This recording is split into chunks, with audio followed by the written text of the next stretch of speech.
السلام علیکم ورحمۃ اللہ وبرکاتہ۔ امید کرتی ہوں کہ آپ تمام خیریت و عافیت سے ہوں گی، اور میری دعا ہے کہ اللہ رب العزت آپ تمام کو خیریت و عافیت سے اپنے گھروں میں خوش و خرم شاد و آباد رکھے۔ آج پھر ایک نئے موضوع کے ساتھ آپ کے سامنے حاضر خدمت ہوں۔ یہ موضوع انتہائی اہم موضوع ہے ہماری ذات کے حوالے سے۔ بحیثیت مسلمان ہمیں ضرورت پڑتی ہے ہر لمحہ، ہر سانس پر اس چیز کی، اور وہ چیز کیا ہے کہ جس کو استعمال کرنے سے، جس کو ادا کرنے سے ہم سنور جاتے ہیں، ہماری مشکلات حل ہو جاتی ہیں، پریشانیاں ختم ہو جاتی ہیں، اور قرب الہی کا ذریعہ بنتا ہے یہ عمل، جس کے بارے میں آج میں آپ سے گفتگو کرنے جا رہی ہوں۔ اور آج جس موضوع پر آپ سے گفتگو کروں گی وہ ہے ذکر اللہ۔ آج ہم بات کریں گے ذکر اللہ پر۔ جی ہاں، اللہ کا ذکر کرنے سے ہمیں کتنے فیوز و برکات حاصل ہوتے ہیں، ہمارے کیسے کیسے کام بن جاتے ہیں، اللہ رب العزت کا قرب خاص کیسے نصیب ہوتا ہے، اور جو لوگ ذکر اللہ میں ہمہ وقت مشغول رہتے ہیں ان پر کس طرح انعام و اکرامات کی بارش ہوتی ہے، آج اس حوالے سے ہم ضرور ذکر کریں گے۔ اللہ رب العزت سے یہی دعا ہے کہ ذکر اللہ کی خیر و برکت سے ہمارے بگڑے ہوئے کاموں کو سنوار دے اور ہمیں بھی اپنے ذاکرین میں شامل کر لے۔ تو آغاز کرتی ہوں کلام اللہ کی آیت مبارکہ سے، کہ جس میں اللہ رب العزت خود ذکر فرماتا ہے کہ فَاذْكُرُونِي أَذْكُرُكُمْ، کہ تم میرا ذکر کرو میں تمہارا ذکر کروں گا۔ آقا علیہ الصلوۃ والسلام کی حدیث مبارکہ کہ ہر شے کو صاف کرنے کی کوئی شے ہوتی ہے، اور دل کو صاف کرنے کی شے اللہ رب العزت کا ذکر ہے۔ سبحان اللہ۔ جب دنیاوی مشاغل میں ہم مصروف ہوتے ہیں اور اپنی دنیاوی زندگی کو جی رہے ہوتے ہیں، تو بعض اوقات ہم پر خوشی کے لمحات ہوتے ہیں، بعض اوقات ہم پر غم کے لمحات ہوتے ہیں، بعض اوقات دنیاوی زندگی گزارتے میں ہم بہت زیادہ مصروف ہو جاتے ہیں۔ تو ایسے موقعوں پر ہم اللہ کے ذکر سے غافل ہو جایا کرتے ہیں، اور جب یہی عادت ہماری بڑھ جاتی ہے اور ہم دنیاوی طور پر مکمل طور پہ دنیاوی معاملات میں مشغول ہو جاتے، تو ایک لمحہ ایسا آتا ہے، ایک وقت ایسا زندگی میں شروع ہو جاتا ہے کہ جس وقت ہمارے دلوں میں بے اطمینانی اور بے سکونی پیدا ہونے لگ جاتی ہے۔ ہم اضطراب کسی کیفیت میں ہوتے ہیں، کسی طور چین نہیں آ رہا ہوتا، کسی طور سکون نہیں مل رہا ہوتا۔ وجہ کیا ہوتی ہے؟ وجہ یہ ہوتی ہے کہ ہمارا دل گناہوں کی سیاہی کی وجہ سے سخت ہو چکا ہوتا ہے، دل سیاہ ہو چکا ہوتا ہے، اس پر کوئی اچھی بات اثر نہیں کر رہی ہوتی۔ اسی وجہ سے اللہ رب العزت کے ذکر کی حلاوت، اس کے ذکر کی مٹھاس اس دل سے نکل جاتی ہے، تو دل بے چین ہونے لگتا ہے، کسی طور سکون نہیں آتا۔ ایسی صورتحال میں کیا کیا جائے؟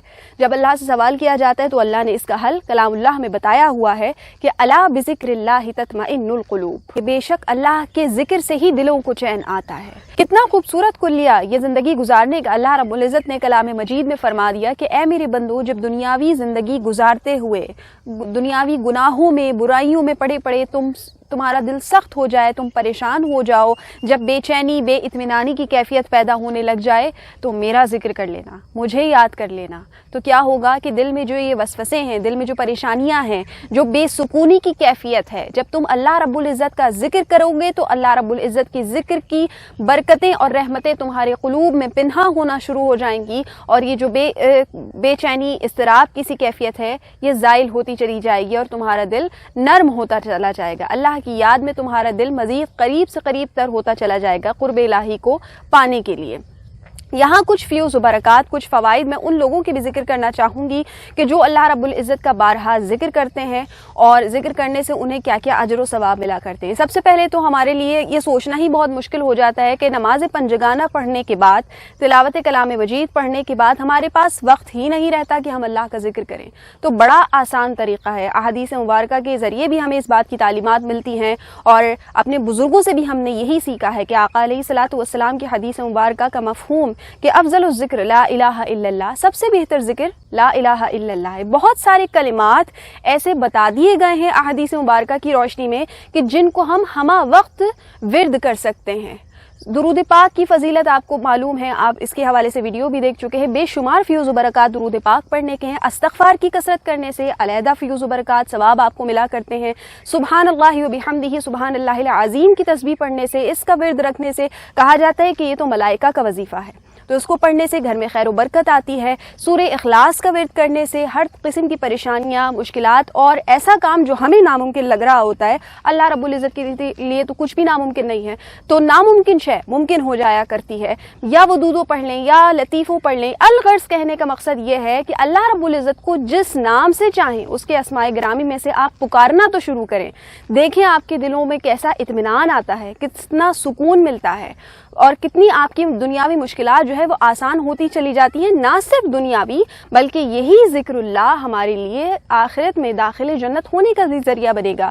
رسول کریم صلی اللہ علیہ وآلہ وسلم کی حدیث مبارکہ کا مفہوم کہ رب تبارک و تعالی ارشاد فرماتا ہے کہ جو شخص فرض نماز کے بعد نوافل کے ذریعے میرا قرب حاصل کرنے کی کوشش کرتا ہے تو میں اس کے ہاتھ بن جاتا ہوں کہ جن سے وہ کام لیتا ہے, میں اس کی آنکھیں بن جاتا ہوں کہ جن سے وہ دیکھتا ہے, میں اس کے پیر بن جاتا ہوں کہ جن کے ذریعے وہ چلتا ہے. یعنی جب ہم ذکر اللہ کرتے ہیں نوافل کے ذریعے مزید ایکسٹرا عبادت کر کے اپنی شوق سے اللہ رب العزت کا قرب حاصل کرنے کا کوشش کرتے ہیں, ارادہ کرتے ہیں, تو وہ رب تبارک و تعالی ہم سے اتنا قریب آ جاتا ہے. اور یہ بات تو ہم نے بارہا حدیث مبارکہ میں بھی سنی ہے, اپنے بزرگوں سے بھی سنی ہے کہ تم اللہ کی طرف ایک قدم بڑھو وہ 10 قدم بڑھتا ہے, تم اللہ کی طرف چل کر جاؤ وہ دوڑ کر آتا ہے. ایسے ہی تو نہیں کہہ دیا کہ اللہ رب العزت 70 ماؤں سے زیادہ پیار کرتا ہے. آپ بڑھیے تو صحیح اللہ رب العزت کو راضی کرنے کے لیے, اس کا ذکر کرنے کے لیے. پھر اپنی بات کو آغاز وہیں سے کرتی ہوں جہاں سے تلاوت کلام مجید کی آیت میں نے پڑھی تھی کہ فَاذْكُرُونِی أَذْكُرُكُمْ. اللہ نے قرآن میں فرما دیا کہ تم میرا ذکر کرو میں تمہارا ذکر کروں گا. سبحان اللہ, ہم تو زمین پر بیٹھ کر اللہ کا ذکر کرتے ہیں اور اللہ رب العزت ملائکہ پر فخر فرماتا ہے اور بیان فرماتا ہے, ان سے کہہ دیتا ہے, ان کو خوشخبری سنا دیتا ہے کہ دیکھو میرے بندے زمین پر بیٹھ کر میرا ذکر کر رہے ہیں, فرشتوں گواہ ہو جاؤ کہ میں نے ان کی بخشش و نجات کا ذریعہ بنا دیا, میں نے ان کو معاف کر دیا, ان کی توبہ قبول کر لی, ان کا ذکر مقبول کر لیا. یہاں آپ کو یہ بھی بتاتی چلوں کہ جو لوگ اللہ کا ذکر کرتے ہیں, اللہ رب العزت کے ذکر کے لیے اپنے آپ کو وقف کر دیا ہے, تو ان کو کس طرح انعام و اکرام ملا کرتا ہے. حدیث مبارکہ کا مفہوم ہے کہ بروز حشر, جب میدان حشر بپا ہوگا اور تمام خلقت کھڑی ہوگی, تو وہاں پر کچھ لوگ ایسے ہوں گے کہ جن کے چہرے بہت نورانی ہوں گے اور ان کو موتیوں کے ممبر پر بٹھایا جائے گا. دیگر لوگ ان کو دیکھ کر رشک کریں گے اور پوچھیں گے کہ کون خوش نصیب ہے کہ جن کو اتنا تعظیم دی جا رہی ہے, کہ جن کو موتیوں کے ممبر پہ بٹھایا جا رہا ہے, جن کے چہرے اتنے روشن اتنے پرنور ہے. تو بتایا جائے گا یہ وہ لوگ ہیں کہ جو ہمہ وقت اللہ کے ذکر میں مشغول رہا کرتے تھے اور اللہ کے ذکر کے لیے ایک ساتھ جمع ہو جایا کرتے تھے. سبحان اللہ. تو دیکھیے یہاں پہ ہمیں 2 طرح کے طریقے ملا کرتے ہیں ذکر اللہ کرنے کے. تنہائی میں بھی ہم ذکر اللہ کر سکتے ہیں اور اللہ کا ذکر کرنے کے لیے ہم ایک ساتھ جمع بھی ہو سکتے ہیں, کوئی محفل کا انعقاد بھی کر سکتے ہیں, ذکر اللہ کی محفلوں میں شرکت بھی کر سکتے ہیں کہ اللہ رب العزت کا ذکر اکیلے کریں یا سب کے ساتھ جمع ہو کر اس کے اور دیگر بندوں کے ساتھ مل کر کریں.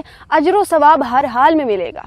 اللہ رب العزت کا آپ ذکر کریں گے, اللہ رب العزت آپ کا ذکر کرے گا. تو سوچیے کتنی خوبصورت بات ہے کہ اگر ہم اللہ کا ذکر کرتے ہیں تو بروز حشر جس کا ڈر ہر کسی کو لگتا ہے اور ہر کسی کی یہی دعا ہوتی ہے کہ اللہ رب العزت خاتمہ بالخیر کرے, حشر میں ہمارا حساب و کتاب آسانی سے ہو جائے, ہم داخل جنت کر دیے جائیں. تو جب طریقہ بتا دیا گیا ہے, جب آپ کو وہ راہ دکھا دی گئی ہے کہ کس راہ پر چل کے آپ نے داخل جنت ہونا ہے, قیامت میں اللہ رب العزت کی رضامندی کو پانا ہے, وہ ہے ذکر اللہ. تو کثرت سے ذکر اللہ کرتے رہیے. اس سے بہت سارے فوائد یہ بھی ہوتے ہیں کہ جب ہم ہمہ وقت اپنی زبان کو ذکر اللہ سے تر و تازہ رکھیں گے تو ہم جھوٹ بولنے سے باز آ جاتے ہیں, ہم غیبت کرنے سے رک جاتے ہیں, ہم بہتان لگانے سے بچ جاتے ہیں, ہم غصہ کرنے سے, نازیبا کلمات کا استعمال کرنے سے بھی بچ جاتے ہیں, اور ہمہ وقت ہماری زبان ذکر اللہ سے معطر رہتی ہے. تو اپنے گھروں کا ماحول اگر اچھا رکھنا ہے, اپنی زبان کو طیب و طاہر رکھنا ہے, تو اللہ رب العزت کا کثرت سے ذکر کریں. یہ ذکر آپ کو دنیاوی فیوز و برکات بھی دے گا, دنیاوی فائدے بھی حاصل کرائے گا, آخرت میں یہی ذکر اللہ آپ کے لیے داخل جنت ہونے کا ذریعہ بھی بنے گا. انشاءاللہ میں پھر کسی اچھے موضوع کے ساتھ آپ کے سامنے حاضر خدمت ہوں گی. یہ ویڈیو اگر سمجھ میں آئی ہو, میری بات اگر دل کو لگی ہو, تو اس ویڈیو کو صدقہ جاریہ سمجھ کر زیادہ سے زیادہ شیئر کیجیے گا. ہو سکتا ہے ہماری ویڈیو شیئر کر دینے سے کوئی بھی ذکر اللہ کرنے لگ جائے تو ثواب آپ کو بھی ملے گا اور مجھے بھی ملے گا. اللہ رب العزت ہم سب کو کثرت کے ساتھ ذکر اللہ کرنے کی توفیق و سعادت عطا فرمائے, ہم سب کی مشکلات کو حل فرمائے. اپنا بہت خیال رکھیے گا, مجھے اپنی دعاؤں میں یاد رکھیے گا, اور میری یوٹیوب چینل کو ضرور سبسکرائب کر لیجیے گا, بیل آئیکن کے بٹن کو بھی پریس کر دیجیے گا.